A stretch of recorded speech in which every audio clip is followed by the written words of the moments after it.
Арбагыла достор, мен Сейтек.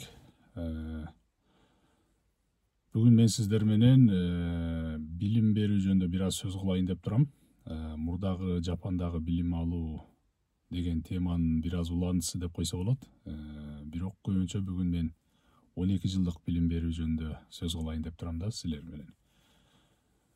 Бүгүн 7 апрель бүгүн Жапанда жаңы окуу жылы башталды десек болот да.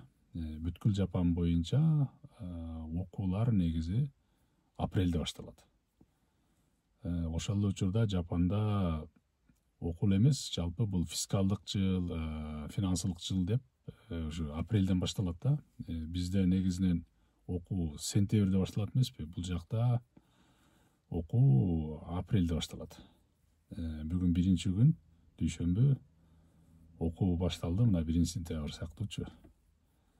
Бүткүл университеттерде дагы, жалпы мектептерде дагы бүгүн окуу жайларынын бардыгында окуу бүгүн башталып отурат. Жапандын билим берүү системасы, мектеп билим берүү системасы 12 жылдан турат. Жапан 6 жыл алгачкы мектеп деп аталат, шогакко. Андан кийин 3 жыл орто мектеп деп аталат, чугакко. Анан кийин 3 жыл жогорку мектеп, Коко деп коет да. Мындайча айтканда 6 плюс 3 плюс 3 да. 12 жыл мектеп убактысы болуп эсептелинет. Андан кийин бакалавриатка бара тургандары 4 жыл окуйт. Андан кийин эгер магистратурага барам десе дагы 2 жыл окуйт. Анан докторлукка, PhD'ге барам десе дагы 3 жыл окуйт да. Ошону менен Жапанда 12 жыл плюс 4 жыл плюс 2 плюс 3 жыл жалпы жөнүнөн билим берүү ушундай болуп эсептелет. 12 жылдык билим берүү бизге керекпи, керек эмеспи деп азыр бизде катуу талкуу болуп жүрөт ушул теманы тегерегендечи. Мен айтат элем, негизи бизге 12 жылдык билим берүү системага биз өтүшүбүз керек да. Биздин азыр окуп аткан системабыз бул эски немистин билим берүү системасынын копиясы десек болот да. Илгери Советтер Союзу Германиянын билим берүү системасын модель катары туурап, ошол билим берүү системаны өтүшкөн. 11 жыл окуучу, андан кийин университетте 5 жыл, анан аспирантурада 3 жыл окушчу да.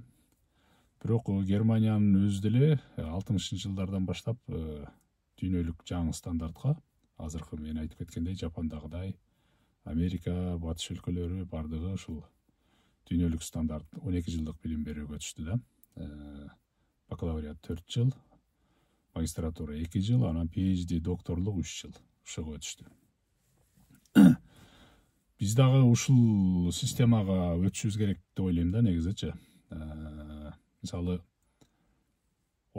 алгачкы мектепти 6 жыл окушат, 6 классты бүткөндөн кийин кадимкидей Жапанда балдарды каадасын кылып, салтын кылып бүтүрүү, мектепти бүтүрүү аз эми деп кадимкидей бизди чоң 11 классты бүтүп аткандагыдай эле же университетти бүтүп аткандардагыдай эле шан шөкөтү менен сый урматы менен узатышат. Кадимкидей церемония болот, колдоруна сертификат тапшырылат, алгачкы мектепти бүттүң деп. Анан кийин ал балдар жогорку мектепке эмес, орто мектепке көчүшөт да. Орто мектеп дагы ал такыр башка мектеп болот. Ошол окуп аткан мектеп эмес, башка эле окуу жайга, башка бир вузга тапшырган сыяктуу, жогорку окуу жайына тапшырган сыяктуу башка мектепке кетишет. Ал жерде да 3 жыл окушат. Анан кийин аны бүткөндөн кийин жогорку мектепке барат да. Негизи Жапанда алгачкы 9 жыл бул милдеттүү билим берүү деп аталынат да. Алгачкы мектепти 6 жыл, андан кийин орто мектепти 3 жыл окугандан кийин жогорку мектепке барыш, барбаш ал ар бир адамдын, ар бир окуучунун өзүнүн ыктыяры. Эгер кимде ким жогорку окуу жайга баргысы келе турган болсо, жогорку мектепке эмес, жогорку окуу жайга, бул университеттерге да, институттарга, университеттерге тапшырып, андан ары магистратура же докторлукка, илимге барып же ушундай бир чоңураак карьера кылам дей тургандар негизинен 10-чы, 11-чи, 12-чи класс бизче айтканда, же болбосо жогорку мектептин 1-чи, 2-чи, 3-чү классын кошо окушат. Практика жүзүндө кандай дегенде, Жапанда мен билгенден 97-98% балдар жогорку мектепке деле окуп жүрүшөт да, бардыгы. Анан кийин жогорку мектепти бүткөндөн кийин кааласа жумушка кирсе болот, компанияларга. Керек болсо мамлекеттик кызматка дагы сынактар жарыяланат. Ошо бойдон да кирип кетсе болот. Бирок Жапанда жогорку билими жок туруп мамлекеттик кызматка киргендер негизи карьералык жактан мындай өтө жогорку тепкичтерге бара алышпайт. Кайсы бир деңгээлге чейин өсүшөт. Анан айлыктары да бир аз азыраак болот. Мен билгенден ушундай да. Ошондуктан мен азыр айтып кеткендей 98-99%, 97 мындай аймакка жараша болушу мүмкүн. Көпчүлүгү баары бир эле жогорку мектепте да окуп атканын көрөм да. Ал эми бар албетте, мисалы бир ресторан иштетип кетем, же болбосо бир кесиптик окуу жайга тапшырып, же баягы бизче айтканда илгери ПТУ деп койчу, ошого окшогон окуу жайларга тапшырып, эртерээк жумушка орношом дегендер, арийне аларга тандоо укугу бар, жогорку окуу жайга барышпайт. Бирок эгер бирөө жарым мамлекеттик кызматта карьера кылам десе, же бир чоң компанияларда, же болбосо бир илимпоз болом дей турган болсо, алар негизинен дээрлик 100% эле немеге барышат да, сөзсүз жогорку окуу жайга тапшырышат. Андан нары анан ошол өздөрүнүн карьерасын кылып кетишет, ошол сынактарга тапшырыпчы. Ошон үчүн бизге бул 12 жылдык билим берүү керек деп ойлойм да. Анан 12 жылдык билим берүүгө өтүп атканда дагы маанилүү нерсе бар. Арийне бизде деле айтып жүрүшөт көпчүлүгү. 11ге 1 жылды кошуп эле коюп, биз билим берүүнүн деңгээлин өстүрө албайбыз деп мындай шек санагандар да бар да. Албетте бул туура деп ойлойм. Билим берүүнүн маңызын оңдошубуз керек, сөзсүз. Билим берүүнүн маңызын оңдоодо ар түрлүү реформалар керек болот да. Сөзсүз ошол реформалардын бири бул ушундай этаптык 12 жылдык билим берүүгө өтүшүбүз керек болот.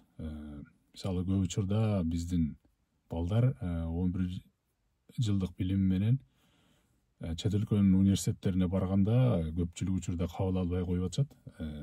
1 жыл билимиңер жетпейт экен, бизде 12 жыл деп, аларды 1 жыл кайра кошумча окутуп атат да. Ошон үчүн бизде дагы 12 жылдык билим берүү системасы болгону жакшы да, бул дүйнөлүк стандарт. Анан арийне билим берүүнүн маңызын оңдоо, кандай негизи мектепти бүтүп атканда бизде кандай дүйнөлүк конкуренцияга чыдаган мындай атаандаштыктын талабына жооп берген балдарды чыгарып атабызбы деген суроо, бул албетте бул дагы өзүнчө, бул билим берүүнүн дагы бир экинчи дагы бир маанилүү тапшырмасы да булчу. Ал жөнүндө да өзүнчө айтыш керек деп ойлойм. Мисалы, бул негизги бүгүн мен бул жөнүндө айтайын деген жокмун, бирок айрым моменттерин айтып кете берейин. Билим берүүнү, ушу мектеп билим берүүнү оңдоодо негизинен эң маанилүү бул жогорку квалификациялуу мындай педагогдор, мугалимдер маанилүү да. Негизинен мугалимдер канчалык профессионал, канчалык мугалимдер күчтүү болсо, негизи күчтүү устаттан күчтүү шакирттер чыгат да, негизичи. Күчтүү кадрлар, балдар чыгат да. Ошон үчүн мектеп билим берүүсү бул өтө маанилүү да. Мектепте мугалим болуп иштейм дей тургандай максималдуу шарттар түзүлүшү керек деп ойлойм да. Ошондо билим берүүнүн сапаты оңдолот. Эми албетте бул жерде айта турган дагы көп нерселер бар, бирок мен аны өзүнчө тема кылып алып чыгышым керек да. Азыр мен негизинен 12 жылдык билим берүү жөнүндө бир аз сөз кылдым да, Жапандын кейсин кошупчу. Ошондуктан 12 жылдык билим берүү системасына биз өтүшүбүз керек, сөзсүз. Көңүл бурганыңыздарга рахмат. Кайрадан көрүшкөнчө эмесе.